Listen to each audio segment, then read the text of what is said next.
अ, हरे कृष्ण प्रभु। सुतोष, हरे कृष्णा। सुतोष को होस्ट बना दीजिए। जी प्रभु आप हैं। रिकॉर्डिंग हो रहा है ना? हाँ बस अच्छा ठीक है।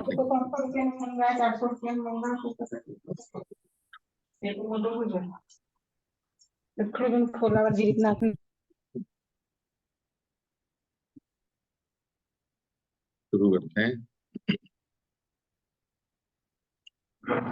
ओम नमो भगवते वासुदेवाय। ओम नमो भगवते वासुदेवाय। ओम नमो भगवते वासुदेवाय। ओम ज्ञानतिमिरान्धस्य ज्ञानाञ्जनशलाकया चक्षुरुन्मिलितं येन तस्मै श्रीगुरवे नमः। श्रीचैतन्यमनोभीष्टं स्थापितं येन भूतले स्वयं रूप कदा मह्यं ददाति स्वपदान्तिकम्। वन्देऽहं श्रीगुरोः श्रीयुतापदकमलं श्रीगुरून् वैष्णवांश्च श्रीरूपं साग्रजातं सहगण रघुनाथान्वितं तं सजीवम् साद्वैतं सावधूतं परिजनसहितं कृष्ण चैतन्य देवम् श्री राधा कृष्ण पादान सहगण ललिता श्री विशाखान्वितांश। नमो विष्णुपदाय कृष्ण पृष्ठाय भूतले श्रीमते भक्ति वेदांत स्वामिनीति नामिने। नमस्ते सारस्वती देवी गौरवाणी प्रचारिणे निर्विशेष शून्यवादी पाश्चात्य देश तारिणे। पंचकल्पतरुभ्यश्च कृपा सिन्धुभ्य एव च पतितानां पावनेभ्यो वैष्णवेभ्यो नमो नमः। जय श्री कृष्ण चैतन्य प्रभु नित्यानंद श्री अद्वैत गदाधर शिवासादि श्री गौर भक्त वृंद।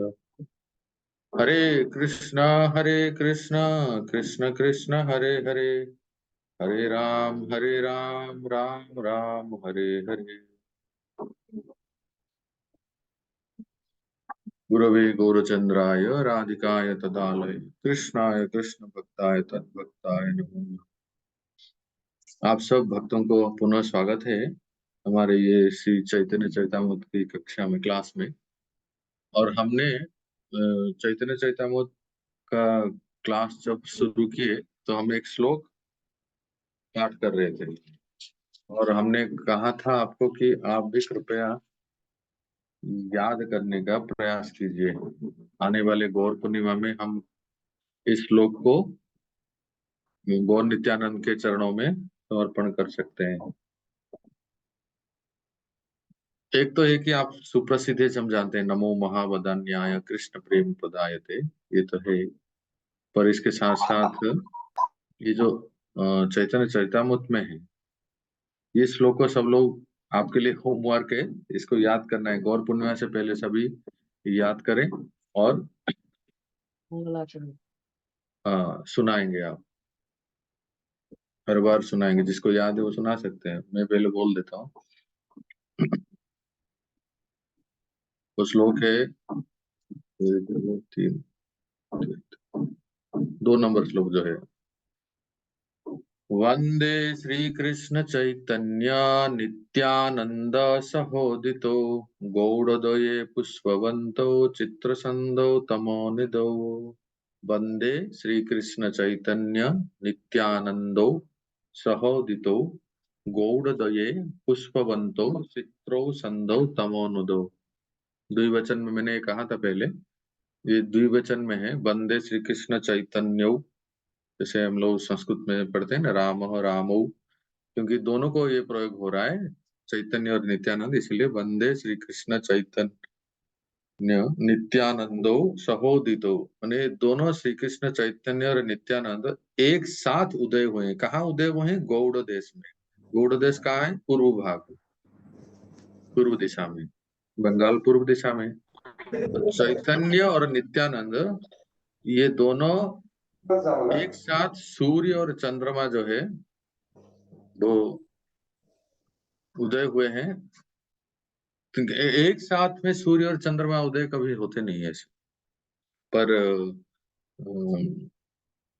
ये विशेष है कि गौड़ देश में मतलब बंगाल में ये दोनों एक साथ उदय हुआ है।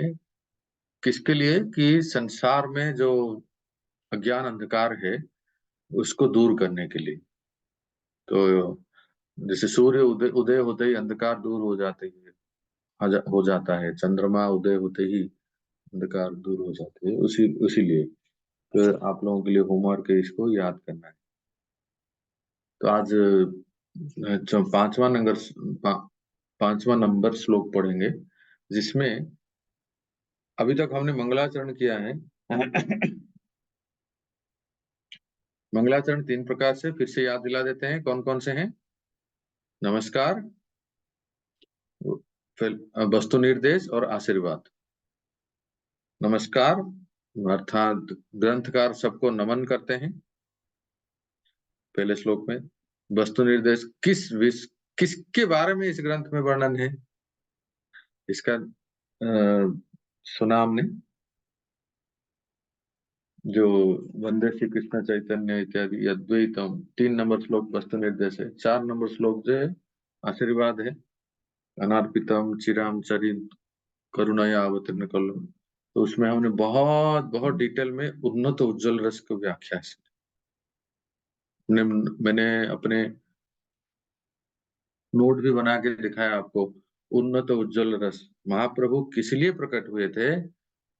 उन्नत उज्जवल रस देने के लिए। खुद स्वयं राधा भाव को आस्वादन करते थे, पर जब प्रदान किए तो वो उन्नत उज्जवल रस, जो कि मंजरी भाव है।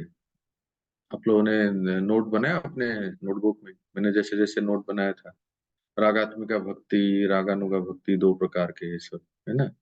ये सब क्यों हम लोग यहाँ जो सुनते हैं ना, यहाँ जो पढ़ते हैं ना, आप सभी लोग प्रीचर हैं, चारक हैं, आप अपने क्लास में ग्रुप में ये सब डिस्कशन कर सकते हैं, जरूरी है। तो वो श्लोक जो था 4 नंबर श्लोक, ये विदग्ध माधव से था। आज 5 नंबर श्लोक पढ़ेंगे, जो कि आप में से कोई बता सकते हैं महाप्रभु के सेक्रेटरी कौन थे? हरे कृष्णा प्रभु जी। हम्म, गोविंद गोविंद प्रभु was महाप्रभु सेक्रेटरी। ना, वो स्वरूप सर्वेंट थे। स्वरूप स्वरूप दामोदर। हाँ, स्वरूप स्वरूप दामोदर गोस्वामी सेक्रेटरी थे, जो बिल्कुल महाप्रभु के पास पहुंचने से पहले स्वरूप दामोदर गोस्वामी परख लेते, तब महाप्रभु के पास हो जाते। तो स्वरूप दामोदर गोस्वामी ने अपनी डायरी, बंगला में कड़चा कहते हैं, कड़चा, कड़चा कड़चा में जो महाप्रभु की लीलाओं को लिखे थे, उसी में से कविराज गोस्वामी ने कुछ लिया है, जो 5 नंबर श्लोक है। ये 5 नंबर श्लोक में बताया जाता है श्री कृष्ण चैतन्य का स्वरूप क्या है। वंदना भी करते हैं, और ये श्री कृष्ण चैतन्य है कौन, इसका स्वरूप क्या है, ये वर्णन करते हैं। तो पढ़ते हैं, आप लोग अपना ग्रंथ निकालिए, चैतन्य चरितामृत आदि लीला,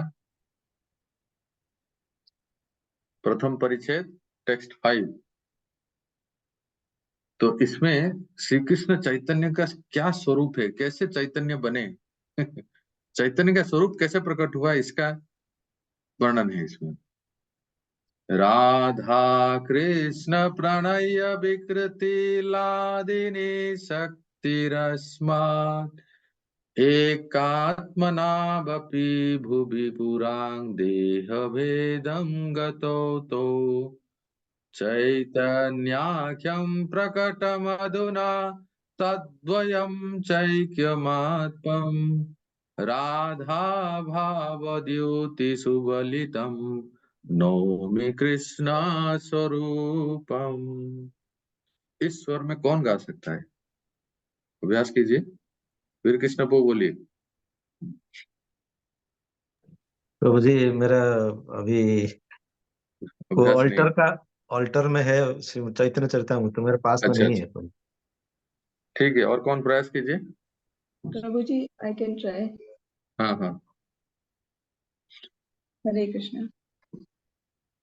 राधा कृष्ण प्रणय विकृति हलादिनी शक्तिरस्मात् एकात्मनामपि भुवि पुरा देहभेदं गतौ तौ चैतन्याख्यं प्रकटमधुना तद्वयं चैक्यमाप्तं राधाभावद्युति सुवलितं नौमि कृष्ण स्वरूपम। हरे कृष्णा प्रभु जी प्रभु, मैं ट्राई करूं?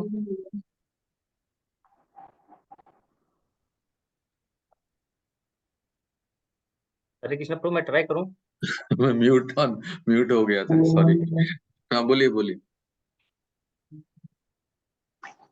राधा कृष्ण प्रणय विकृति आह्लादिनी शक्तिरस्माद एकात्म मानवपि भुवि पुरा देहभेदं गतौ तौ चैतन्यख्यं प्रकटमधुना तद्वयं चैक्यमाप्तं राधा भावदुति श्वलितनौमि कृष्ण स्वरूपम्। हरिओम। बहुत सुंदर। और कोई ट्राई करे? जी मैं प्रयास करूं। हाँ। राधा कृष्ण प्रणय वृत्ति आह्लादनी शक्तिर्समा एकात्मनावपि भुवि पुरा देहं भेदं गतो तो चैतन्येऽख्यं प्रकटमधुना तत् अद्यं चैक्यमाप्तम् राधा भावधुति सुवलितं नौमि कृष्ण स्वरूपम। बहुत सुंदर। कृष्ण प्रभु मैं ठीक है। प्रयास करूं क्या? हाँ, आप तो वरिष्ठ गुरु बहन हैं, आप जल्द जरूर प्रयास कीजिए। राधा कृष्ण प्रणय विकृति एकात्मनावपि भुवि पुरादेहभेदं गतो तो चैतन्याख्यं प्रकटमधुना तद्वयं चैक्यमाप्तं राधा भावधुति सुवलितं नामी कृष्ण स्वरूपम। टूटा फूटा ये हम्म, प्रभु जी। बहुत सुंदर, बहुत सुंदर। तो सुनिए, अभी इसका अर्थ समझते हैं। तो पहले तो आप अगर जो नोट कर रहे हैं तो आप नोट कर सकते हैं कि ये श्लोक श्री कृष्ण चैतन्य महाप्रभु के स्वरूप प्रकाश करते हैं। ठीक है, क्योंकि मतलब श्री कृष्ण चैतन्य महाप्रभु का प्राकट्य आखिर किस कारण से, कौन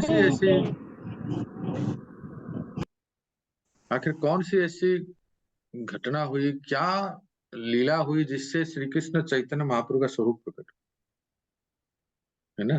तो ये जानना है।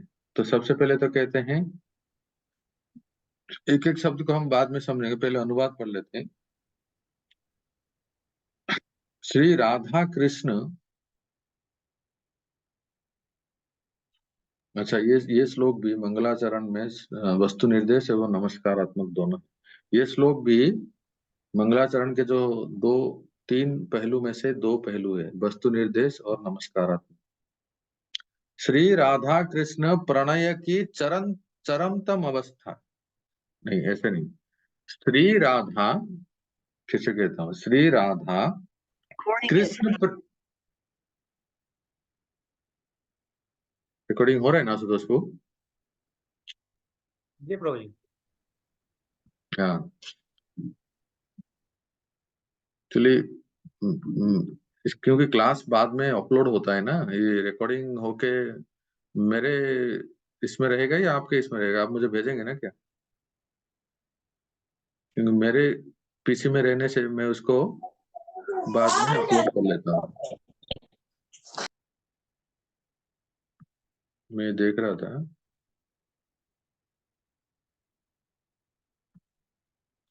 ठीक है, देखते हैं रिकॉर्डिंग हो, ओके, कहाँ रहता है। बाद में फिर वो अपलोड होता है ना यूट्यूब में, देखते हैं।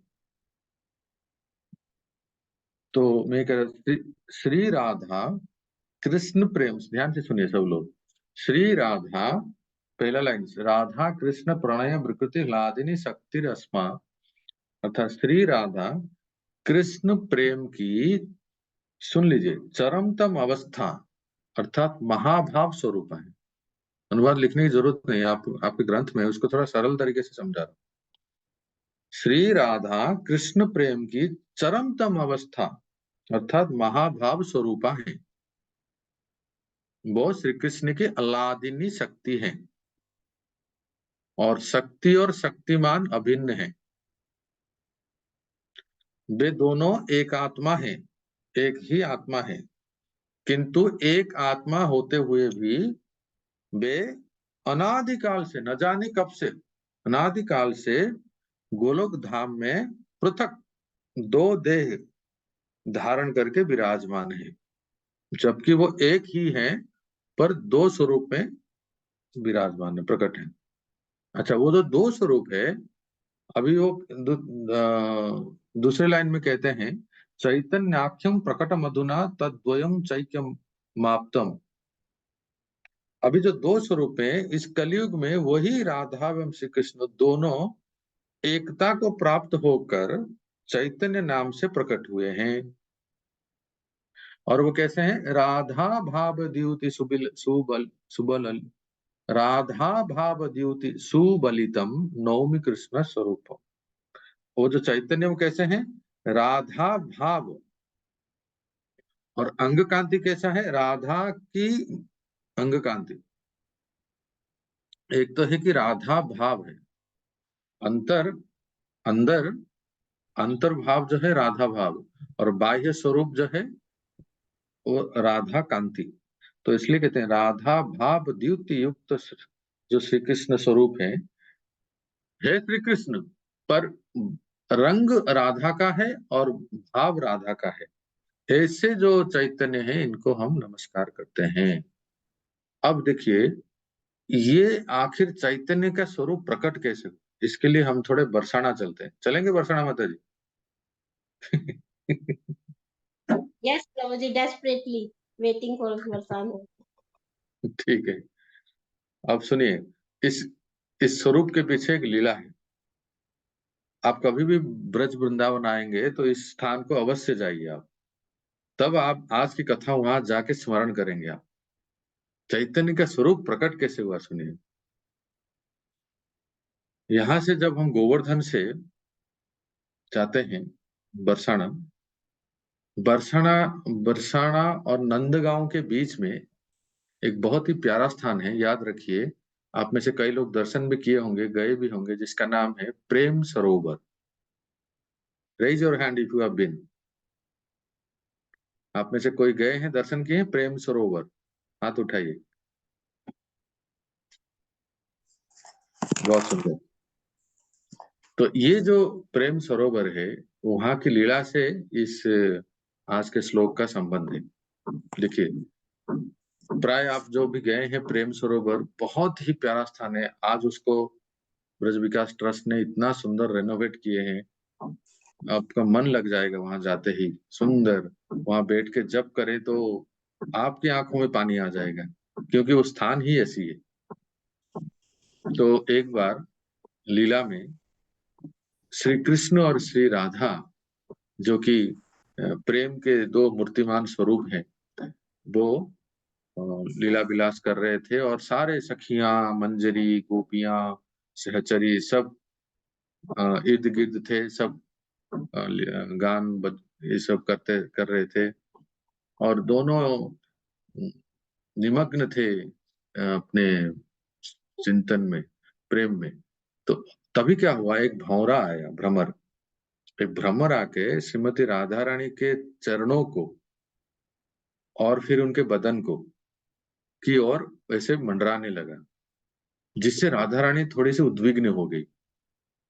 जब ऐसे बार बार आ रहा था और राधा रानी उद्विग्न हो रही थी, तो कृष्ण देखे कि मेरी प्रिया श्रीमती राधा रानी इस भ्रमर के वजह से उद्विग्न हो रही है, चिंतित हो रही है, तो मैं ये थोड़ा बहुत संक्षेप में बोल रहा हूँ। तो कृष्ण ने मधुमंगल को बुलाया। मधुमंगल, मधुमंगल, तो मधुमंगल और सुबल याद रखिए प्रिय नर्म सखा है।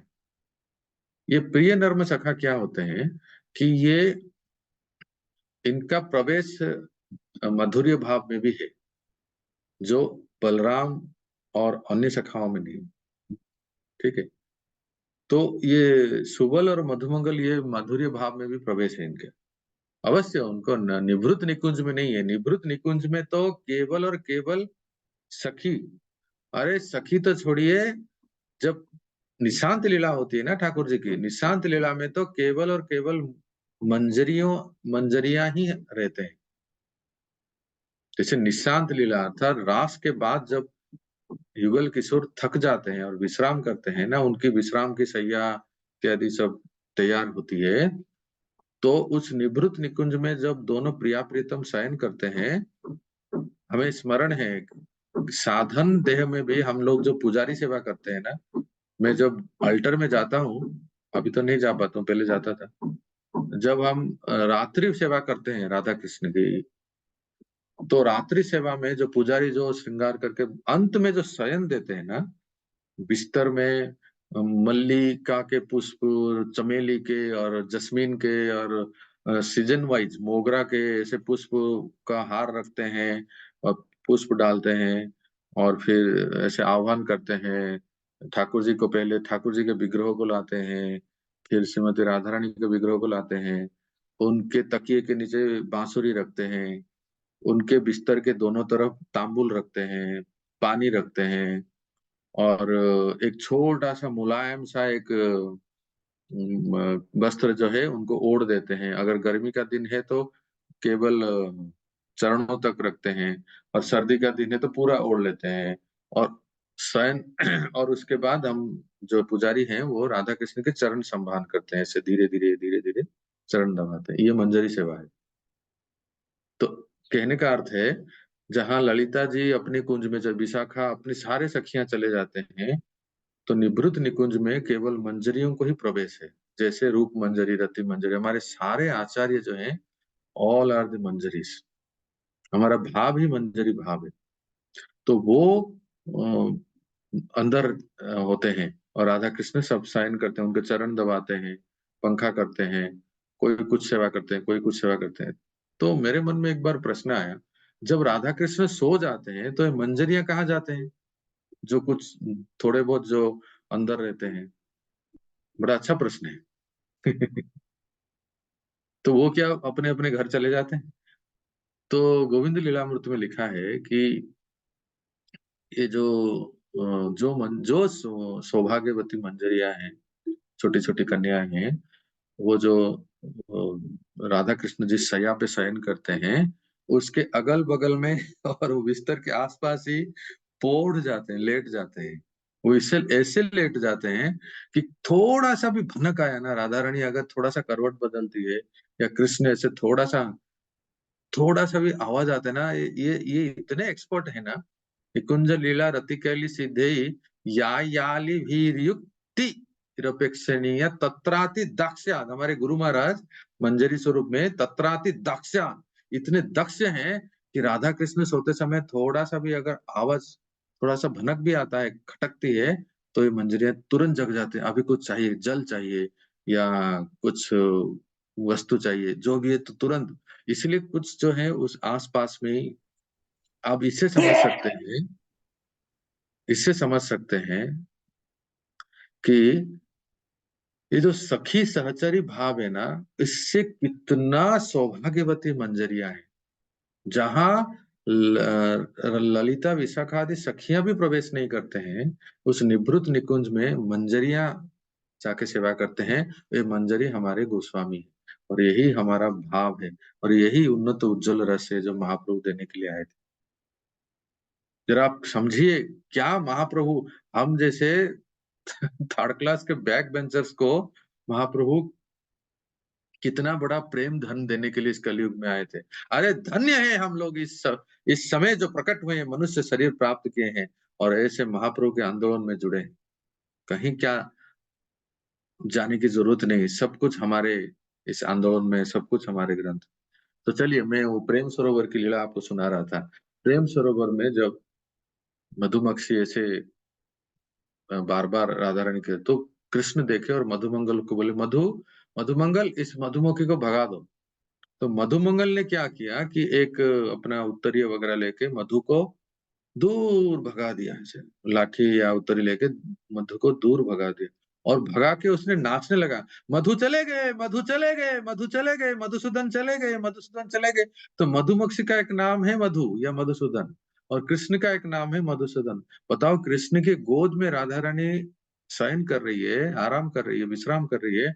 जब राधा रानी ने सुना कि मधुसूदन चले गए, मधुसूदन चले गए, मधुसूदन चले गए, मधुसूदन हमें छोड़ के चले गए, इतना कहते हुए एकदम मूर्छित हो गई, मूर्छित हो गई, अपने अपने आप को संभाल ही नहीं पाई। तो कृष्ण श्याम सुंदर ने देखा, अरे प्रियाजो, ये क्या हो गया, मेरे गोद में आप हैं और आप देखा मेरे विरह में आपको थोड़ा सा क्या सुनाई दिया कि मधुसूदन चले गए, इतना तक सहन नहीं हुआ कि युगाइतम निमिषेण चक्षुषे प्रावसाइतम शून्याइतम जगत सर्वम गोविंद विरहे नमे। एक पल भी वो बिना देखे रह नहीं सकते, जैसे हम लोग एक पल भी अपने प्रसाद के बिना रह नहीं सकते। हमें राइट आशुतोष को वो विरह, वो कब होगा कि गोविंद विरह नमे, हम तो पता नहीं किस किस के विरह में रहते हैं, सबका अपना अपना वस्तु है। तो राधा रानी जब ऐसे मूर्छित होकर गिर गई, तो कृष्ण श्याम सुंदर सोचने लगे, मेरे पास रहते रहते रहते हुए भी मेरे प्रिया जो श्री किशोरी जी को ऐसी भाव, ऐसी दशा, ये तो मैं नहीं चखा, ये तो मुझे नहीं पता। सुनिए, सब लोग ध्यान से सुन रहे हैं ना, महाप्रभु का प्राकट्य कैसे हो रहा है। जब कृष्ण ने ये सोचा कि मैं साथ साथ रहते हुए भी केवल इतना ही सुनना था और राधा रानी को महाभाव आ गया और मूर्छित हो गई, ये दशा क्या है जो कि मैं स्वयं भगवान होके नहीं जान पा, ये मुझे भी तो पता कि मैं भी तो, मैं भी तो राधा रानी के साथ हूँ। मुझे तो ये महसूस नहीं होता है कि राधा रानी अगर कहीं चली गई तो मैं ऐसे मूर्छित होगा, ये भाव तो मुझे अनुभव नहीं होता है। आखिर ये क्या है। जबकि उसके बाद उस लीला में वर्णन है भक्तों की, कृष्ण फिर पुकारे, सारे सखियां कीर्तन करने लगे राधा रानी के कान में, भगवान मतलब भगवान तो नहीं कहना चाहिए, दूसरों के लिए भगवान है, हमारे लिए प्यारे श्याम सुंदर है। श्याम सुंदर फिर राधा रानी को नाम लिए, सखियां सब नाम लिए, तो राधा रानी फिर जागृत हुई। राधा रानी की दशा को देख के कृष्ण रोने लगे कि ऐसी कैसी दशा हो गई कि मैं साथ साथ रहते रहते श्री जी विस्मृत हो गई। और राधा रानी की दशा को देख के कृष्ण को भी सेम विरह दशा हो गई, और दोनों रो रहे हैं जबकि दोनों साथ में हैं। Can you imagine separation in union. और इसी को ही परम पूज्य गौर गोविंद महाराज ने व्याख्या किया अपने बुक में द एम्बार्कमेंट ऑफ सेपरेशन, कि मिलन में विरह का आस्वादन, दोनों साथ हैं पर फिर भी दोनों, ऐसा प्रतीत हो रहा है जैसे अभी चले जाएंगे या चले गए। दोनों के विरह में दोनों के आंखों से जो अश्रु प्रकट हुआ, उससे बन गया प्रेम सरोवर की जय। तो इसलिए ये जब कृष्ण श्याम सुंदर ने देखा कि ये जो राधा रानी का मादनाख्य महाभाव है, ये मैं भगवान, स्वयं भगवान होके भी मुझे ये अनुभव नहीं है। हमारे गुरु महाराज कभी कभी कहा करते हैं, स्वयं भगवान ये सोचने लगे मैं भगवान बन के घाटे में पड़ गया। इसलिए उनको वो सोचे कि क्यों ना मैं राधा बन के आऊं। तो भक्तों, ये है कि भगवान है विषय विग्रह, और राधा रानी और भक्त लोग हैं आश्रय विग्रह। इस इन दोनों टेक्निकल वर्ड को नोट कीजिए। भगवान है विषय और राधा रानी और जितने सब उनके अनन्य भक्त हैं, अनेक भक्त हैं, वो सब आश्रय हैं। तो विषय कभी भी आश्रय का सुख आस्वादन नहीं कर सकते। इसके लिए विषय को आश्रय बनना पड़ेगा। एक सरल उदाहरण से आप समझ सकते हैं। आपका मान लीजिए मनपसंद मिठाई रसगुल्ला है। अब जिनको डायबिटीज है उनके लिए नहीं कह रहा हूँ, तौबा तौबा। समझ लीजिए कि आपका मनपसंद मिठाई रसगुल्ला है। तो ये जो रसगुल्ला का आस्वादन कौन कर सकता है? जो लेता है वो कर सकते हैं ना, है ना। अब बरसना माता जी रसगुल्ला को पूछिए, रसगुल्ला तुम कितने मीठे हो, क्या बताएगा रसगुल्ला? वो अपना नहीं बता सकता, हम उसे पाएंगे तभी बता सकते हैं। हाँ, इतना सरल है ये समझने के लिए। तो स्वयं भगवान श्री कृष्ण विषय हैं और हम सब भक्त आश्रय हैं। तो विषय को आश्रय का सुख पता नहीं चलेगा। आश्रय का सुख जानने के लिए उसको आश्रय बनना पड़ेगा। और ये लोभ जागृत हुआ, लोभ, ग्रीड। इसलिए पूज्य गौर गोविंद महाराज लिखते हैं द ग्रीड ऑफ लॉर्ड। भगवान के मन में लोभ जागृत हुआ कि क्या आस्वादन करते हैं वो, इसलिए वो, क्योंकि मैं आश्रय बन के ही देखूं। और वास्तव में भक्तों, इस संसार में क्या है, जब हम किससे प्रेम करते हैं ना, इस संसार में तो वैसे प्रेम है ही नहीं, सब स्वार्थ है और काम है। पर फिर भी जो प्रेम के नाम पे जब कुछ होता है, आया था मैकेनिक, लेकिन क्या चैलेंज तो नहीं चालू करते हैं। इस संसार में जब हम किसी से प्रेम करते हैं तो वो मिलन में हम किसी से मिलते हैं, उनसे प्रेम की बातें कहते हैं, उनको आलिंगन करते हैं, उनको स्पर्श करते हैं, तो हमें बड़ा सुख होता है। ये स्वाभाविक है, सब समझ सकते हैं। क्या आप क्या आप कभी इस सुख को जानते हैं जो मैं अभी कहने जा रहा हूं? क्या कि किसी को मिला के तो देखिए किसी को दो प्रेमी को मिला के देखिए, क्या कभी वो सुख किसी ने आस्वादन किया? और दोनों कितने खुश हो जाते हैं जिसने मिलाया है। तात्पर्य ये है कि इस संसार में जो भी हम सुख चाहते हैं या सुख भोगते हैं अपनी इंद्रिय तृप्ति के लिए, कि हमें सुख मिले, हम इसलिए प्रेम करते हैं कि वो हमसे बात करे, हमसे मिले, हमसे आलिंगन करे, तो हमें अच्छा लगता है। ये इस संसार का सुख है। पर जो आध्यात्मिक जगत का सुख क्या है जानते हैं? कि देने में, सेवा में वो सुख है, मिलाने में वो सुख है। और वो है भगवान के भक्त। जैसे यहाँ इस लीला में मंजरी है, सखी मंजरियां हैं जो उनको उनको तो ठाकुर जी की कृपा होती है। श्याम सुंदर का स्पर्श, आलिंगन इत्यादि सखियों को, मंजरियों को भी होता है। राधा रानी सबसे मिलाती। जैसे आप देखते हो ना, कई बार गुरु महाराज हमारे मंदिर में आते हैं तो हमारे वरिष्ठ भक्त होते हैं, महाराज ये आपके शिष्य है, महाराज ये आपके, महाराज ये आपके हैं, इनका नाम ये है, इनका नाम, ऐसे मिलाते हैं ना। उसी प्रकार से राधा रानी भी सभी सखी मंजरियों को कृष्ण से मिलाते हैं। कृष्ण उनसे बहुत प्रेम करते हैं। पर जो मंजरियों को सुख है कि राधा कृष्ण को मिलाने में, उनकी सेवा में, उनकी सैया तैयार करने में, उनकी कुंज तैयार करने, उनको आम रस देने में उनको, उनकी प्रसन्नता में, वो तो केवल कोई मंजरी बन के ही, भगवान बन के वो सुख प्राप्त नहीं कर सकते। तो इसलिए भगवान को लोभ जागृत हुआ कि मैं भी भक्त बन के देखूं, राधा बन के दिखाओ। इसलिए कहते हैं ना, राधा बन के दिखाओ, तब मानेंगे कि आप भगवान है। तो भगवान ने फिर जो श्याम सुंदर है उनके मन में लोभ हुआ कि मैं भी राधा बन के। इसलिए प्राय मैं कहता हूं, इसको बहुत सुंदर है, देखिए चैतन्य कौन है? 50% राधा 50% कृष्णा इक्वल टू चैतन्य नहीं, ये नहीं, इक्वेशन अलग है ये आध्यात्मिक जगत। 100% राधा 100% कृष्णा इक्वल टू 100% गौरांग, ये याद रखिए।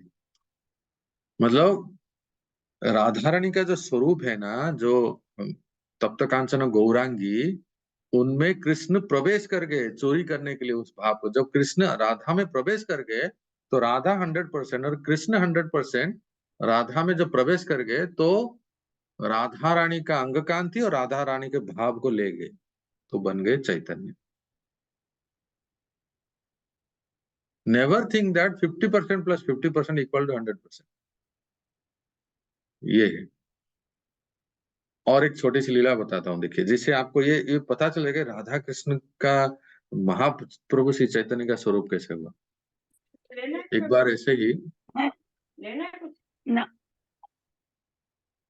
एक बार ऐसे ही श्री राधा कृष्ण निकुंज में विराजते हैं। ऐसे अनेक घटनाएं जिसे आप बता सकते हैं महाप्रभु का स्वरूप कैसे। तो कृष्ण जो है, जयदेव गोस्वामी गीत गोविंद में, आप लोग में से भक्त लोग जगन्नाथपुरी जाते हैं तो वहाँ गीत गोविंद गाते हैं जगन्नाथ भगवान को। तो उसमें एक पद आता है, श्री मुख चंद्र चकोर जय जय देव हरे। ठीक है, तो कृष्ण कौन है? चकोर है। चकोर क्या करती है? चकोर पक्षी चंद्रमा को निहारती है। ठीक है, तो यहाँ अगर कृष्ण चकोर है तो चंद्रमा कौन हुआ? राधा रानी। तो श्री जयदेव गोस्वामी कहते हैं, श्री मुख चंद्र चकोर जय जय देव हरे। तो हरि चकोर के समान श्रीमुख अर्थात श्रीमती राधा रानी के मुख को हमेशा निहारती है। हमारे ब्रज में गाते हैं, श्याम चंदा है श्यामा चकोरी, बड़ी सुंदर है दोनों की जोड़ी। सुना होगा आपने ये पद, सुंदर पद। गोविंद है गोकुल का राजा, ब्रज की रानी है अलवेली राधा। कृष्ण काला है राधा है गोरी, हाँ गोरी बड़ी सुंदर है दोनों की जोड़ी। तो चकोर हैं, तो कभी कृष्ण चकोर बनते हैं तो राधा रानी चंद्रमा हो जाते, कभी राधा रानी चकोरी बनती है तो कृष्ण चंद्रमा होते हैं। तो ऐसे ही एक बार कृष्ण जो है राधा रानी पास में बैठी है तो श्याम सुंदर कहते हैं, हे श्री राधे, हे श्री राधे, आपका मुख तो कैसा है? कहते हैं कृष्ण, साक्षात पूर्णिमा के चंद्रमा के समान है। मतलब वो राधा रानी को प्रसन्न करना चाहते हैं कि आपका मुख तो साक्षात पूर्णिमा के चांद के समान है। राधा रानी तुरंत बात बात पे मान कर लेती है। बात बात पे। सुनिए, लीला में प्रवेश कीजिए, भूल जाइए सारा दुनिया। अगर हमें मन को कृष्ण चेतना में लगाना है तो लीला में प्रवेश करना है आपको, सारा संसार भूल जाएंगे आप। क्या कहते हैं कि आपका मुख तो चंद्रमा के समान है, तो राधा रानी तुरंत मान कर लेती। क्या कहा आपने? क्या कहा श्याम सुंदर, आपने क्या कहा? वहां तो हम लोग कथा में आप कहते हैं, राधा कृष्ण में आप नहीं कहते हैं। तू क्या कह रहा है? हैं श्याम, तू क्या कह रहा है? तू बोलते हैं, वो प्रेम की भाषा है। ठीक है, ब्रज में तू कहते हैं। तो श्याम सुंदर को राधा रानी कहते हैं कि अच्छा, मैं समझी, तुम क्यों मुझे चंद्रमा के साथ तुलना करते हो? कपटी कहीं का, लंपट, मेरे साथ बैठ के तुम चंद्रावली की याद करती हो? हैं? चंद्रावली की याद करते हो, इसीलिए कहते हो कि मेरे मुख चंद्रमा के समान है। तो कृष्ण तो सिर पे हाथ दे दे, हाय राम, मैं इतना सुंदर तुलना किया, अभी इसको भी कहते हैं? अरे नहीं सखी, मैं कसम खाते हूँ, इसका तो नाम भी नहीं जानता हूं मैं। तुम तो सही में चंद्रमा के समान सुंदर। तो राधा रानी कहते, पक्का पता है, तुम मुझे चंद्रमा कहते हो ना? अर्थात मैं, चंद्रमा क्या होता है कि रात में खिलते हैं, रात में उगते हैं। तो चंद्रमा जब रात में उगते हैं तो रात में बड़े अच्छे दिखते हैं, पर दिन में तो चंद्रमा नहीं दिखते हैं। इसका मतलब मैं दिन में सुंदर नहीं हूं ना, यही कहते हो ना? तो कृष्ण कहते अब तो फंस गए यार। अरे नहीं राधे, मैं सही कह रहा हूं, तुम्हारा मुख जो है ना, वास्तव में चंद्रमा ऐसा है कि चंद्रमा का किरण तो बहुत सुंदर है, उससे भी कई गुना सुंदर है। तो राधा कहती है बस बस, ज्यादा बोलो मत, मैं जानती हूँ तुम क्यों मुझे। चंद्रमा बढ़ता है और घटता है, जानते हो ना ये? अभी शुक्ल पक्ष चल रहा है, चंद्रमा धीरे धीरे बढ़ रहा है, पूर्णिमा आ रही है, गौर पूर्णिमा। पूर्णिमा के बाद फिर चंद्रमा घटती भी है। तो इसका मतलब मेरा जो सुंदर है, मेरा सौंदर्य जो है, तुम ये कह रहे हो ना कि कभी वर्धन होता है, कभी बढ़ता है और घटता है, बढ़ता है और घटता है, बढ़ता है और घटता है, यही कहते हो ना? यही चाहते हो ना? कृष्ण कहे कि हरि बोल, कहाँ पाले पड़ गए यार। नहीं राधे, तुम विश्वास करो, मैं ऐसा नहीं कहना चाहता हूँ। तुम्हारा मुख वास्तव में चंद्रमा के समान है। रुको रुको रुको रुको, चंद्रमा में जानते हो कृष्ण, तुम देखे हो ना चंद्रमा में, चंद्रमा में काला धब्बा है ना? हम जब चंद्रमा में देखते हैं काला धब्बा दिखता है। तो तुम यही कहना चाहते हो ना कि मेरा मुख चंद्रमा का समान है, अर्थात चंद्रमा है पर फिर भी मेरे मुख में काले धब्बे हैं, यही कहना चाहती हो? तो कृष्ण कहते हैं नहीं राधे, वास्तव में मैं सही कह रहा हूं कि तुम्हारा मुख बिल्कुल वो चंद्रमा के जैसा नहीं है जिसमें काले धब्बे हैं। तो राधा रानी कहते हैं तुम बनो मत ज्यादा, मुझे पता है। कृष्ण कहते हैं नहीं नहीं नहीं, राधा रानी, हे राधे सुनो, जो वो चंद्रमा जो समुद्र मंथन से प्रकट हुआ है, वैसा चंद्रमा जो जिसमें कलंक नहीं है। तो राधा रानी कहती है अच्छा, मुझे सिखा रहे हो?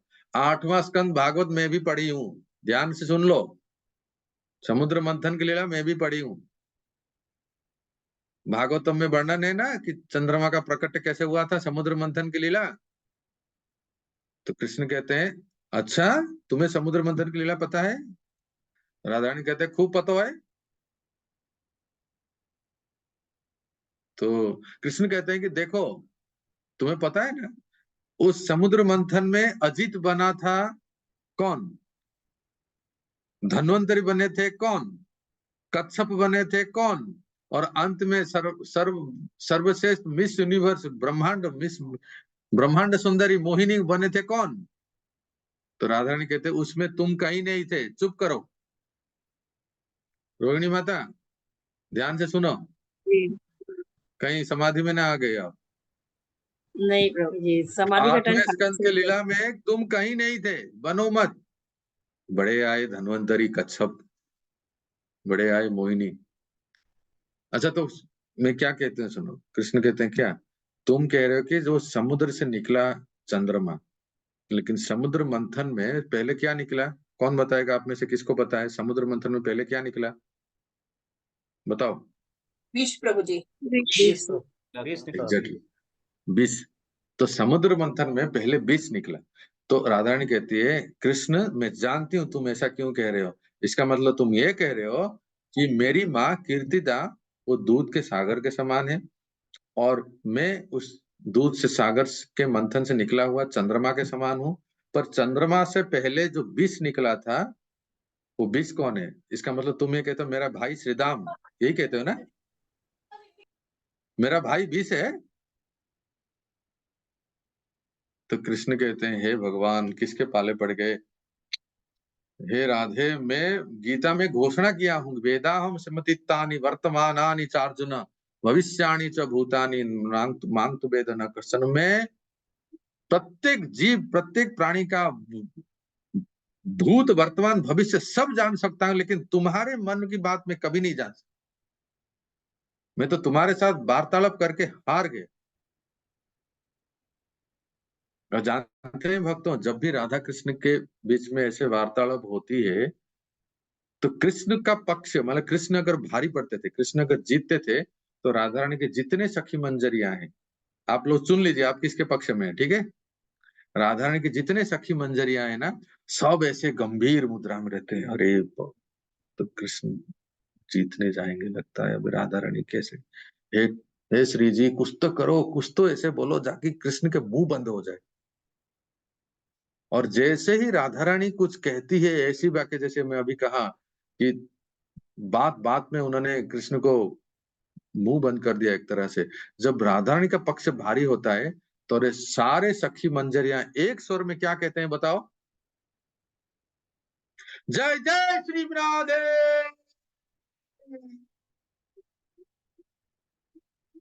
सभी लोग एक स्वर में सब लोग जय जय श्री राधे। लेकिन जब कृष्ण का पक्ष भारी होता है तो वो कुछ नहीं कहते।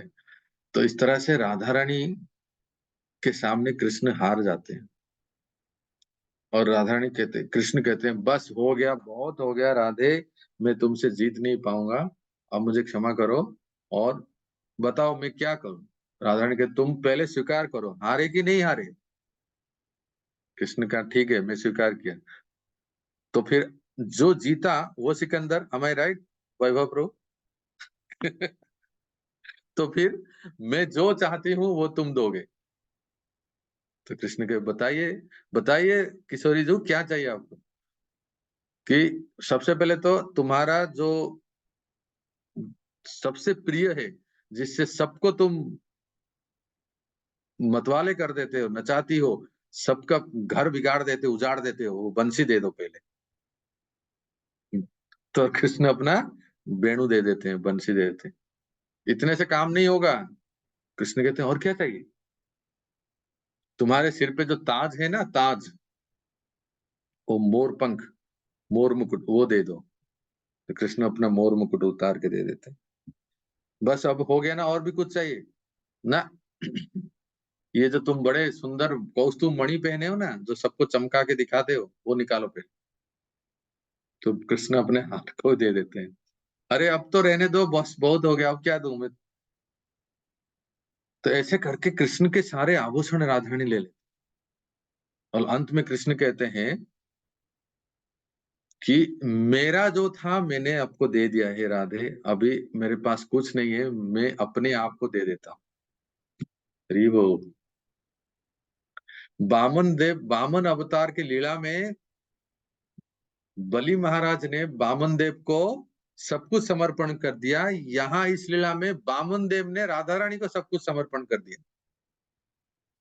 हरिपाल। तो इस तरह से राधा रानी जीत जाती है। तो ये भाव को देखते हुए भगवान शिव शंकर, आपके अभी महाशिवरात्रि गया ना, महाशिवरात्रि में भगवान शिव जो आपके नंदगांव के नंदीश्वर, कामेवन के कामेश्वर, गोवर्धन के चकलेश्वर, वृंदावन के गोपेश्वर, मथुरा के भूतेश्वर, जितने सब ईश्वर ईश्वर ईश्वर ईश्वर ईश्वर देव लोग हैं, भुवनेश्वर के लिंगराज, जितने सब हैं, सभी पुरी के लोकनाथ, ये सभी ईश्वर जो हैं, इन्होंने अपना स्तुति की है राधा रानी को। मैं राधा रानी की स्तुति करना चाहता हूँ। तो उन्होंने क्या रचना किया? राधा कृपा कटाक्ष स्तोत्र। तब उन्होंने राधा रानी के सुंदर सौंदर्य का वर्णन किया। जब राधा रानी के मुख मुख को वर्णन किए भगवान शंकर ने, तो उनको याद आया कि राधा रानी के मुख को मैं किसके साथ तुलना करूं? किसके साथ रोहिणी माता? चंद्र के साथ तो करके देखे चंद्र के इतना। साथ। लेकिन एक बार चंद्रमा के साथ तुलना करके हमारे ठाकुर जी फंसे थे कि नहीं? हाँ, इसीलिए आप सोचना तो अब वो पड़ेगा कि फंसे थे। अब शिव जी जो है सोचने लगे कि हमारे ठाकुर जी, मैं जिनका भगत हूँ, जिनका राम नाम नाम हमेशा लेता हूँ, हमारे ठाकुर जी एक बार श्री जी को मुख को चंद्रमा के साथ तुलना करके वो हार गए थे। अब मैं तो उनसे बड़ा नहीं हूँ, अब मैं श्री जी के मुख को चंद्रमा के साथ तुलना करूं तो मेरी क्या गति होगी बताओ। इसलिए उन्होंने बहुत सुंदर दिमाग लगा के पंचमुख महादेव जो है, पूरे बुद्धि लगा के उन्होंने ऐसा सुंदर श्लोक स्तवराज में रचना किया कि किसी प्रकार से वो कमी नहीं रहेगी। तड़ित सुवर्ण चंपक प्रदीप्त गौर विग्रहे मुख प्रभा परास्त कोटि शारदेन्दु मंडले विचित्र चित्र संचरोचकोर सावलोचने कदा कदा करिष्यसि मां कृपा कटाक्ष भाजनम। शिव जी ने जब राधा रानी के सौंदर्य का वर्णन किया तो चार चांद लगा दिए, सबसे ऊपर हो गए। तड़ित सुवर्ण चंपक प्रदीप्त गौर विग्रहे। अभी देखिए दूसरा लाइन सुनिए। मुख प्रभा परास्त कोटि शारदेन्दु मंडले। शरद पूर्णिमा के, कार्तिक का पहला दिन, शरद पूर्णिमा के चंद्रमा के एक नहीं, कोटि चंद्रमा, करोड़ों चंद्रमा एक साथ प्रकट हो जाए। वो भी कैसे चंद्रमा? शरद पूर्णिमा के चंद्रमा, कोटि चंद्रमा के सौंदर्य को भी मात देने वाले वो सौंदर्य स्वरूप है हमारे वृषभानुनंदिनी श्री किशोरी जी के मुख कमल। बोल श्रीमती राधा रानी की। राधे।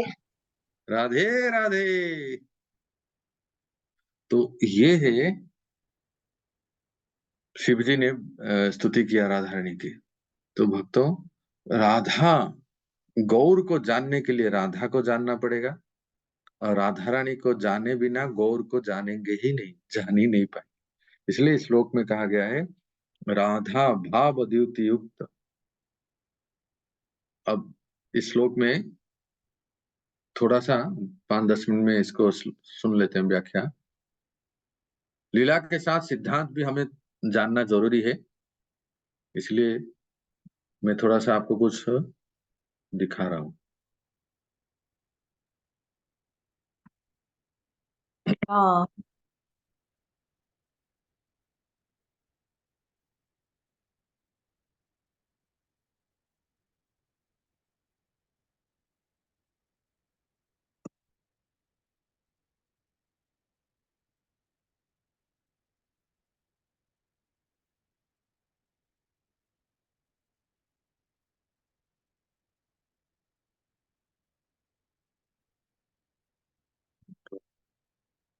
तो हम गए फिर इसमें करते हैं ड्राइंग तो।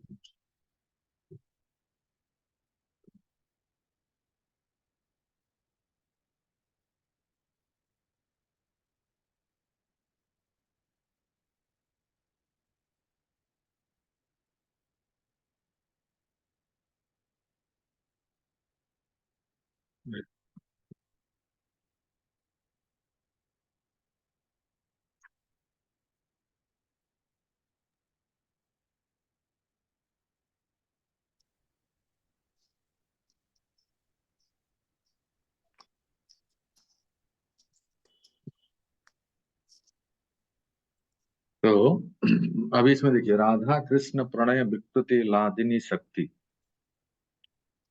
तो स्वयं भगवान श्री कृष्ण की अनंत शक्तियां हैं। आप सब फटाफट लिखते जाइए जैसे मैं लिख रहा हूँ।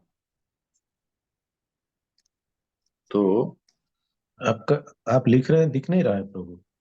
दिख नहीं रहा है? ना। अभी मैं लिखना ही शुरू नहीं किया। देखते हैं, अभी देखिए,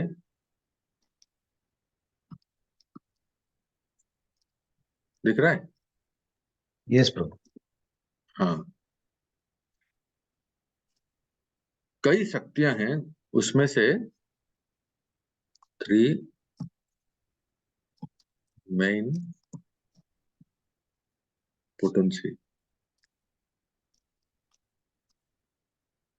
तो भगवान की कई शक्तियां, उसमें से जो है ना, एक है संधिनी, दूसरा है संबित,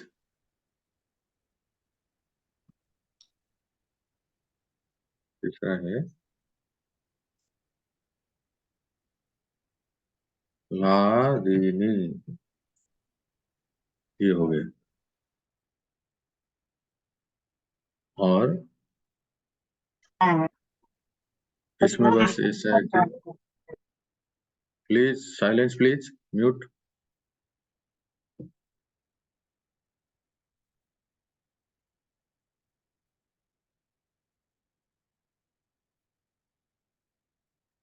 तो ये जो लादिनी शक्ति है ना, थोड़ा सा इसको बस ये कर देते हैं। प्रभु जी, ये जो हाँ 3 मेन पोटेंसी है, ये इटरनल हाँ पोटेंसी है। हाँ, इंटरनल पोटेंसी है, स्वरूप शक्ति है, राइट। अपने साथ मैं इसको ब्रैकेट में लिख लेता हूँ।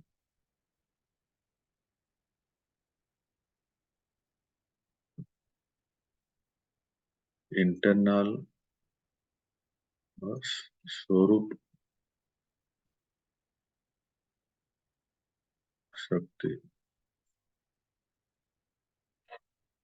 तो संबित जो है, कॉग्निजेंट कहते हैं इंग्लिश में, ठीक है, ऑल नोइंग, नॉलेज पोटेंसी, ज्ञान शक्ति है। संधिनी है जो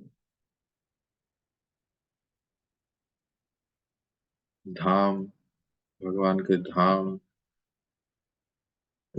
वो सब आएगा बाद में, कभी देखेंगे। आज मैं लादिनी के बारे में चर्चा। तो लादिनी प्लेजर पोटेंसी, आनंददायी, ठीक है, प्लेजर पोटेंसी। तो प्लेजर पोटेंसी जब जब लादिनी शक्ति घनीभूत, जब ये कंडेंस होता है, देखो,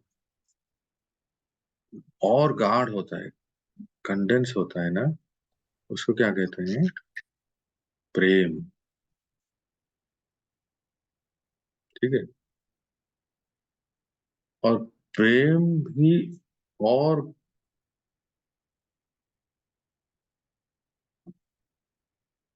कंडेंस होता है ना, जब वैसे और गाढ़ होता है, तो वो क्या होता है? महाभाव,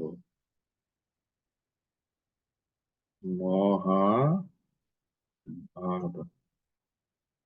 प्रेम और गाढ़ होने से महाभाव होता है। थोड़ा सा इसको खोल देंगे।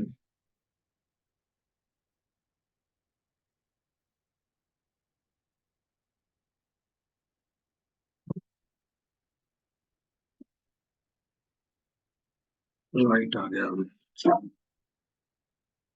ठीक है। अब देखिए, महाभाव हुआ,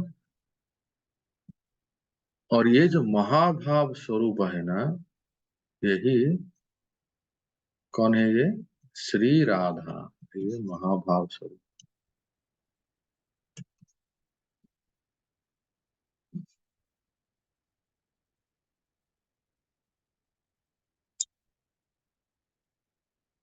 इसलिए इसको इस श्लोक में कहा गया है कृष्ण प्रणय विकृति। एक आया है ना, देखो श्लोक में आया है, क्या आया है?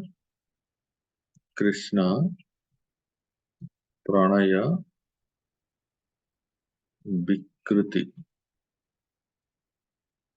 वो क्या है? वो है महाभाव, और वो है Shri Radha.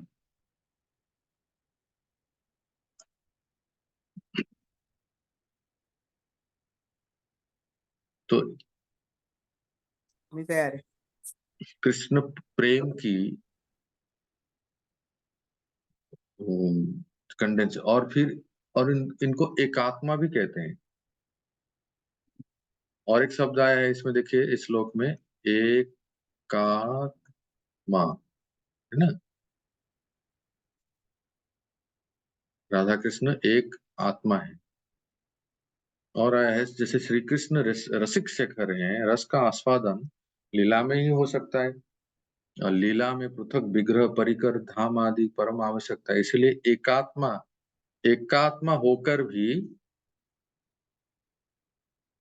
Now write down, एकात्मा होकर भी फॉर द लीला और पास टाइम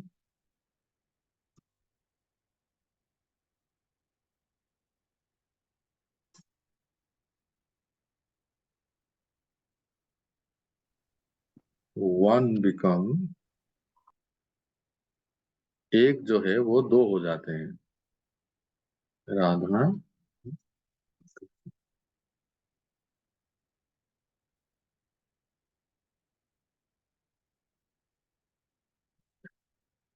केवल मात्र श्री राधा ही अपने महाभाव से करते हैं, अन्य कोई भी उस रस का आस्वादन करने में समर्थ नहीं। ये देखो, ये एक बहुत अच्छा है। ओनली राधा हैज, राधा रानी के पास ही ये इस महाभाव, ये राधा रानी के पास ही महाभाव है। नॉट इवन, यहाँ तक कि कृष्ण के पास नहीं है, क्योंकि कृष्ण जो है ना विषय, और राधा रानी कौन है? आश्रय।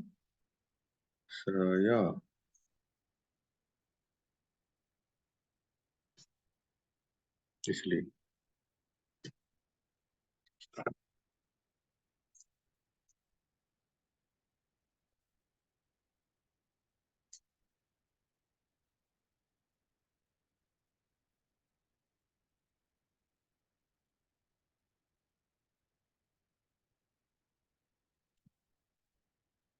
मुझे ये लास्ट तो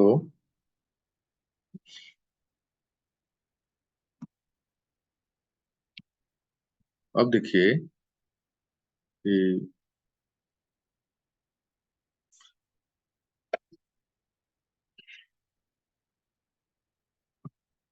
अब दूसरा पॉइंट है, डिफरेंस बिटवीन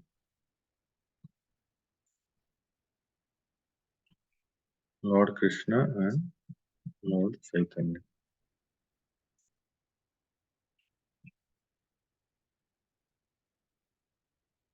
ये इस दोनों एक ही है, पर फिर थोड़ा सा अंतर है।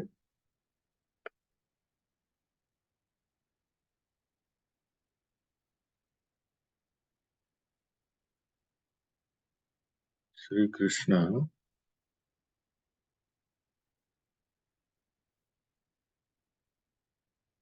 Without महाभाव,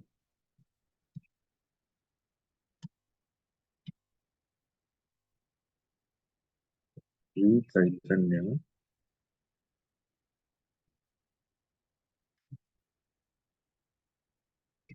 with महाभाव।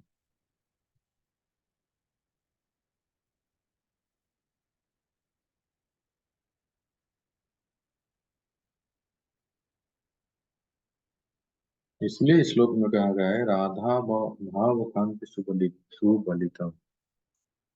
इस श्लोक में जाए है ना, राधा भाव कांति सुबलितम।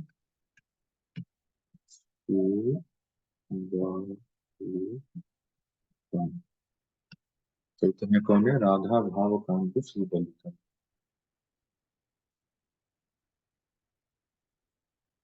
तो राधा रानी के भाव और राधा रानी के अंग कांति। ये जो मंगलाचरण में आदि लीला में जो श्लोक लिखे गए हैं ना, ध्यान रखिए, इन सब श्लोकों की व्याख्या आगे होगा। अर्थात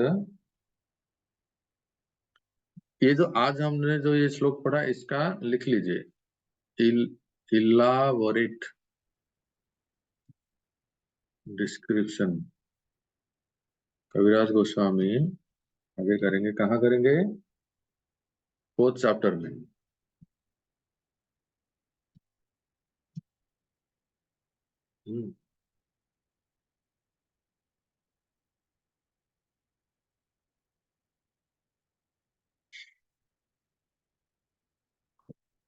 समय हो गए,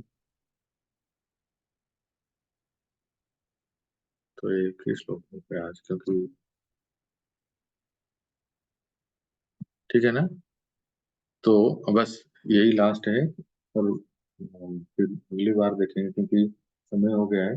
और यहाँ जो 6 नंबर श्लोक है ना, ये इसमें देख लीजिए, इसको मैं यहाँ इसको कह के मैं विराम देता हूँ। 3 internal reason of appearance of lord Chaitanya. ठीक है। 3 अंतरंग कारण क्या है चैतन्य महाप्रभु के प्रकट होने, ये हम अगली बार देखेंगे, क्योंकि बहुत सुंदर व्याख्या आ रहा है। श्री राधया प्रणय स्वभाव, वो सब इसमें आ रहा है। तो ठीक है ना, ये मैं स्क्रीन को स्टॉप करता हूँ, शेयरिंग को। ठीक है। वैभव चैतन्य प्रभु, कोई आज के चर्चा में जो आपने सुना, कोई क्लैरिफिकेशन, कोई प्रश्न है तो पूछिए, कोई जिज्ञासा।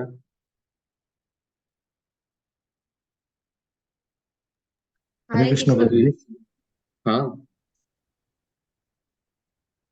यस प्रभु जी। ये प्रभु जी, जो प्लेजर पोटेंसी कंडेंस होने से प्रेम होता है, हाँ जो प्रेम कंडेंस होने से जैसे राग, अनुराग, हाँ हाँ। प्रणय, देन राग, भाव, देन अनुराग, महाभाव। भाव, देन महाभाव। तो ये आप जो बोले कि प्रेम से डायरेक्ट महाभाव, नहीं नहीं, वो ये सही थोड़ा है। सा, ये थोड़ा समझ में नहीं। जी जी। देखो ऐसा है कि आपने ऐसे याद दिला दिया, मतलब वास्तव में ऐसे ही होता है। भक्ति रसामृत सिंधु में हम लोग भक्ति शास्त्र में पूर्व विभाग पढ़ते हैं, ईस्टर्न साइड। फिर दक्षिण विभाग में ये सब आता है, प्रेम के बाद के स्तर। हम लोग प्रेम तक पढ़ते हैं, फर्स्ट 19 चैप्टर। लेकिन कब आगे जब हम पढ़ेंगे ना, जैसे वीर कृष्ण प्रभु कह रहे हैं, वो स्तर सब आता है। पर अभी इस श्लोक में समझाने के लिए ये यही बता दिया गया है कि प्रेम जब और गाढ़ होता है तो फिर वो महाभाव, पर डायरेक्ट महाभाव नहीं होता है, जैसे कहा गया है राग, अनुराग, प्रणय, भाव, हाँ, महाभाव, ऐसे धीरे धीरे वो महाभाव में होता है। ठीक कहा आपने। और कोई? हरे कृष्ण। हम्म,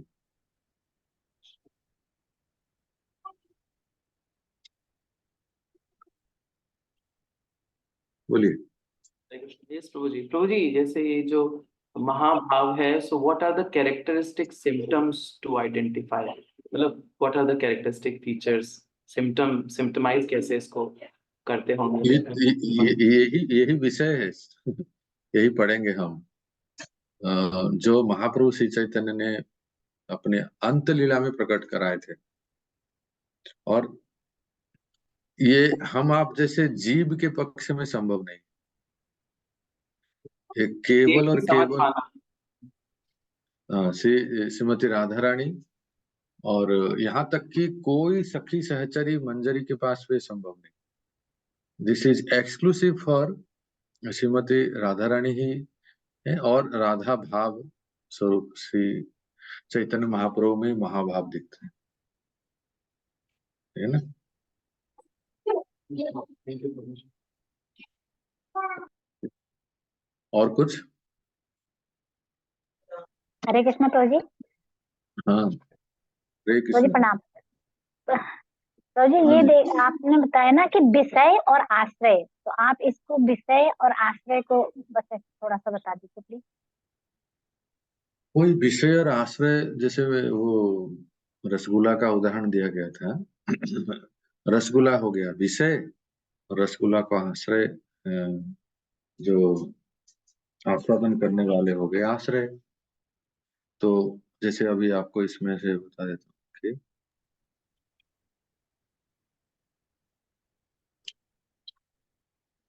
श्री राधा ही अपने महाभाव से करते हैं, अन्य कोई उस रस का आस्वादन नहीं करने समर्थ नहीं है, यहाँ तक कि श्री कृष्ण भी नहीं। उनमें महाभाव की अभिव्यक्ति न होने से उस रस का आस्वादन भी नहीं कर पाते, श्री कृष्ण नहीं कर पाते। वो रहे आश्रय जातीय रस से। उस रस का आस्वादन करने के लिए श्री कृष्ण श्री राधा के भाव एवं द्युति को अंगीकार कर श्री कृष्ण चैतन्य महाप्रभु। तो यही है कि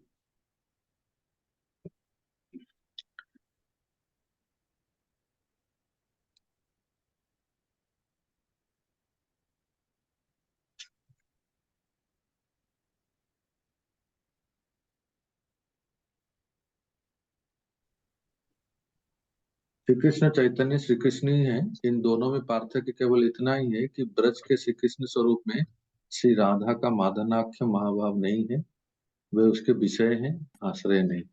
श्री कृष्ण विषय हैं, रसगुल्ला, जैसे हम उदाहरण के लिए रसगुल्ला विषय है, रसगुल्ला को आस्वादन करने वाले आश्रय हैं। तो श्री कृष्ण विषय हैं और श्री कृष्ण के प्रति रति प्रेम जो करते हैं श्रीमती राधा रानी और अन्य जितने भी हैं वो सब आश्रय हैं। तो विषय कभी आश्रय का सुख प्राप्त नहीं कर सकता जब तक वो आश्रय नहीं बने। तो जैसे रसगुल्ला कभी अपना स्वाद चख नहीं सकता, उसके लिए उसको खाने वाला बनना पड़ेगा, भोजन करने वाला, है ना सरस्वती माता? यस प्रभु जी, समझ गई। थैंक यू प्रभु जी। हरे कृष्ण प्रभु जी। हाँ, हरे कृष्ण। प्रभु जी थोड़ा सा ऐसे सुना था कि राधा रानी जब विस्तार करती है तो अष्ट सखियां आती हैं और अष्ट सखियों से फिर आगे विस्तार में मंजरियां आती हैं। जैसे आज आपसे सुना कि मंजरियां मतलब निकुंज लीला में रहती हैं और सखियां चली जाती हैं। तो जो मतलब मेरी जिज्ञासा भी थी जानने की कि सखियां और मंजरियों में मतलब कौन है। तो मतलब सखियां जो मंजरी है वो सखियों से उच्च स्थान पे है मतलब, जबकि सखियां तो देख पहला विस्तार है। तो उसको थोड़ा समझ नहीं पा रही मैं। देखिए, ऐसा है कि ऐसा क्यों होता है कि श्रीमती राधा रानी, फिर अष्टसखी से फिर 108, फिर जो 16,108 इत्यादि, ये सब विस्तारित होते हैं। और ये सब स्वरूप शक्ति, अंतरंगा शक्ति, लादिनी शक्ति का ही विस्तार है। आगे ये सब आएगा, फिर भी आप पूछ रहे हैं इसलिए थोड़ा सा हिंट दे दें। और उनके ही 8 सखी जो हैं, श्रीमती राधा रानी के प्रमुख 8 सखी हैं। 8 सखी के 8 असिस्टेंट हैं और वो है अष्टमंजरी। 6 गोस्वामी और 2 भूगर्भ गोस्वामी और लोकनाथ गोस्वामी, दो दो सब मिला के 8। तो ये 8 मंजरियां हैं जो सखियों को सहायता करते हैं।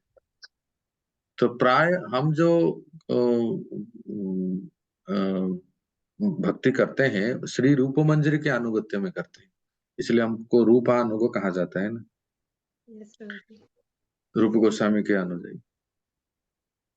और जो आप कभी राधा रमन मंदिर आते हैं, तो पुंडरीक महाराज जी, पूज्य पुंडरीक महाराज जी है ना, बड़े सुप्रसिद्ध, वो गुण मंजरी के जूथ में आते हैं। गुण मंजरी कौन है? गोपाल भट्ट गोस्वामी, ठीक है। प्रभु जी तो मेरा मतलब ये जिज्ञासा थी हाँ, कि मैं समझ गया, अभी मैं आपकी जिज्ञासा की तरफ ही आ रहा हूँ। वो हाँ ये जी। है, देखो, गोपियों के विस्तार है सखी, सखी के फिर वो मंजरियां हैं, पर आयु में मंजरियां छोटे होते हैं, कम आयु के होते हैं। और अभी तक मैंने किसी भी ग्रंथ में ये नहीं पढ़ा कि मंजरियों का विवाह भी होता है, क्योंकि वो कम आयु के होते हैं। सखियों का सब विवाह होता है, अपने अपने पति हैं प्रकट लीला में, पर मंजरियों का विवाह ऐसा कहीं वर्णन नहीं है। तो क्योंकि वे तो कम आयु के होते हैं, तो लीला में, कुंज लीला में राधा कृष्ण की सेवा के लिए जो तरह तरह की सेवाएं हैं, सामग्रियां इकट्ठे करते हैं, वो मंजरियां अपने अपने जूथ के दासी के भाव में सब सेवा करते हैं, सखियों को सहायता करते हैं, सखियां प्रमुख सेवा में। पर कुछ लीला में कुछ भाग ऐसा है, कुछ ऐसा प्रांत है जहां सखियों का प्रवेश इसलिए नहीं है, ऐसा नहीं कि वो जा नहीं सकते, समझने का प्रयास करें कि हमारा हर एक प्रयास हमारे स्वामी स्वामिनी जी को प्रसन्न करें, तो राधा रानी को सखियां आने से संकोच करती है, क्योंकि वो समवयस्का है। उनको वो संकोच होता है, और वो उनको संकोच ना आए, उनको असुविधा ना हो, इसलिए सखियां अंतपुर में नहीं जाते हैं, मतलब जहाँ राधा कृष्ण शयन करते हैं निकुंज। वहां थैंक यू। वहां जो छोटे उम्र के हैं ना, जो कम उम्र के जो मंजरियां हैं, वो उसमें जा सकते हैं और वो सेवा कर सकते हैं। सौभाग्य है, इसलिए हमारे गोस्वामी और हम सब उन्हीं के ही पदचिन्हों पे हैं। करते हैं। थैंक यू प्रभु जी, हाँ, बहुत अच्छा। प्रभु जी अरे जैसे हर हफ्ते में एक ड्रॉप को टच करते हैं, तो क्या ऐसा नहीं हो सकता जो आपके श्री मुखार विंद से, जैसे हमने हरिद्वार में पिछले साल सोचा था, वृंदावन में कुछ अरेंजमेंट और लगातार 4-5 दिन कुछ सुबह से शाम तक सुनेंगे तो कुछ हमें अमृत का कुछ आस्वादन होगा, तो हमें बस टच होता है ऐसे लगता है और टाइम हो जाता है। हाँ, जरूर प्लान करते हैं इस बार के summer Twice in a vacation में। week, please. Twice in a week at least. हाँ, एक तो कम से कम वैभव चैतन्यपुर सही कह रहे हैं। आप लोग एक आपस में ग्रुप में थोड़ा डिसाइड करके प्लान कीजिए, अगर और 1 घंटा मिले ना, और हम थोड़ा और आगे बढ़ सकते हैं। जैसे देखिए, अगर पर क्या है कि जो हमारे मिडिल ईस्ट के डिवोटी है ना, उनको संडे को छुट्टी नहीं है। उनको फ्राइडे को छुट्टी है, इसलिए आज वो आराम से बैठे हैं। और आप लोगों को संडे को छुट्टी है। ये एक है। हरे हरे कृष्ण प्रभु जी, और एक प्रश्न था हाँ हाँ। प्रभु जी। पहला दिन जो आप बोले थे, जब हम माला जप करते हैं तब हमको लीलाओं को स्मरण करना चाहिए और भगवान की वो छवि हमें सामने आना चाहिए। तो छवि तो सामने रख के माला जाप करते हैं हम, और कभी कभी अगर हम प्रवचन सुनते हुए क्या जाप कर सकते हैं, तभी भी तो लीलाओं का शरण आते हैं ना, अपने आप नहीं होता है। तो ये अलाउ है क्या? हम सिर्फ नहीं नहीं ना, देखिए, जब आप प्रसाद लेते हैं ना, आप भोजन करते हैं, तो जी भोजन करते समय आप कुकिंग भी करते हैं क्या? जी नहीं। भोजन करते समय कोई कुकिंग नहीं कर सकता, क्योंकि जी एक बार कुकिंग करें उसके बाद भोजन करते हैं। इसीलिए बहुत अच्छा ये होगा कि पहले कथा सुन लीजिए। जैसे एक उदाहरण देता हूँ, देखिए, आज आपने इस क्लास में जो भी लीला कथा सुने, जी इसको चिंतन कीजिए, इसको मनन कीजिए। जी इसको हो सके तो एक कोई दूसरे को बताइए। जानते हैं, आज आपने क्लास में प्रेम सरोवर की लीला सुनी और हम्म, चंद्रमा की लीला सुनी, तो हम्म, इसको जब आप मनन करेंगे, चिंतन के दूसरे को बताएंगे, तो फिर आपको याद हो जाएगा। फिर देखेंगे आप जो सुने हो, जैसे ही आप माला जप करते हैं, आपने जो सुना है वही याद आएंगे। इसको कहते जी हैं लीला चिंतन। ये एक बार एकदम से नहीं होता है, थोड़ा धीरे धीरे होता है, पर करना चाहिए। जितना भी होता है, थोड़ा 2-5 मिनट भी आ जाए तो बहुत अच्छी बात है। ठीक है। थैंक यू, प्रणाम प्रभु जी। हाँ, हरे कृष्ण। प्रभु जी, ये किंकरी कौन होती है? आप भक्ति शास्त्री क्लास में आपने बोला था कि मंजरीज की असिस्टेंट किंकरीज होती है, ये कौन है? देखो, ऐसा है कि किंकरी मंजरी प्राय एक ही है सब। इनका ही पर्यावाचक शब्द, इनका से सिनोनिम्स। हम लोग कहते हैं, हमारा मतलब लक्ष्य है, हमारा जीवन का लक्ष्य है राधा दास्यम, या किंकरी। किंकरी मतलब वही मंजरी है, और वो बस समानार्थक है वो लोग। तो आने वाला फ्राइडे 22 तारीख है ना आशुतोष को, कैलेंडर देखिए, 22 को होगा। जी प्रभु तो जी। तो ट्रैवलिंग है, पर मैं शायद पहुंच जाऊंगा, ऐसा प्रतीत होता है। मैं बता दूंगा आपको, थोड़ा सा देखते हैं टाइम का, थोड़ा एडजस्ट कर ले, क्योंकि उससे ठीक बाद ही गौर पूर्णिमा आ रही है ना। कभी आ रहा है गौर पूर्णिमा, कब, कौन सी तारीख को है? यहाँ 25 को 25th। मंडे, 25 को। 25 को। 25 को है ना। तो मैं सोच रहा था कि गौर पूर्णिमा से पहले और एक श्लोक ले ले,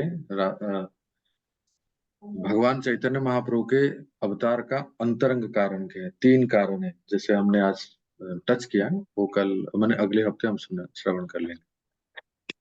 ठीक है, तो यहीं विराम देते हैं। प्रभु जी, हरे एक कृष्ण। लास्ट क्वेश्चन था प्रभु हाँ जी। जैसे हाँ हाँ। भगवान की 3 शक्तियों के बारे में जानते हैं, परा अपरा तटस्था।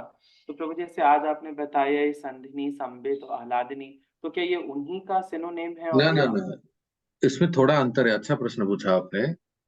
भगवान की दो अनेक शक्तियां हैं, उसमें से दो प्रमुख शक्तियां हैं कि बहिरंगा शक्ति, अंतरंगा शक्ति और जीव शक्ति, 3 प्रमुख शक्ति हैं।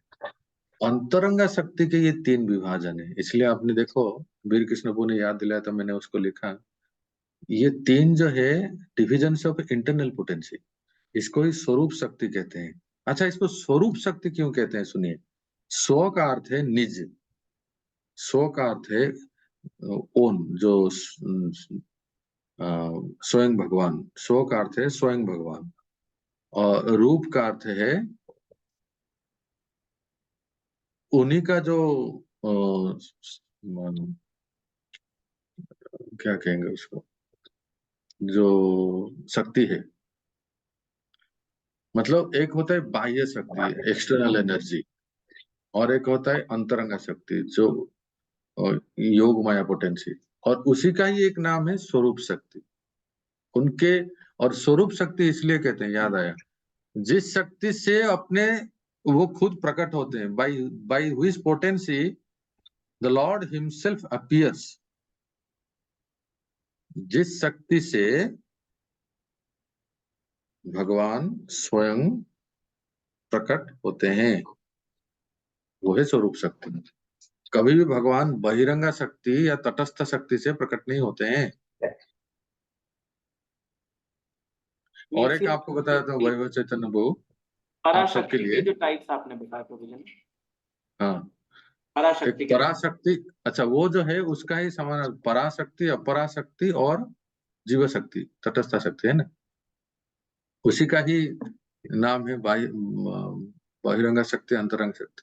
और एक सुन लीजिए, ये जो भगवान के धाम हो गया, भगवान के धाम जितना भी हम देखते हैं, आप वृंदावन आते हैं, भगवान के धाम में जो भी दिखता है, आप एनीथिंग, पेड़ पौधे, लता, गिलेरी, बानर, जमुना, गोवर्धन, यहाँ के जो भी चराचर सब दिखता है धाम में, बताइए कौन सी शक्ति का प्रकाश है। संधिनी।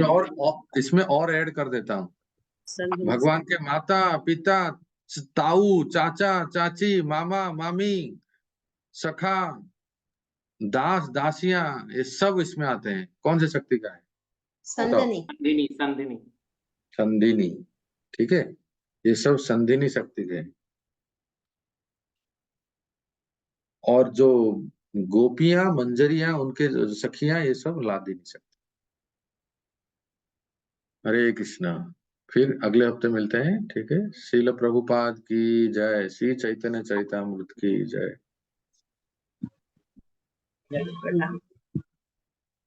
हरे कृष्ण।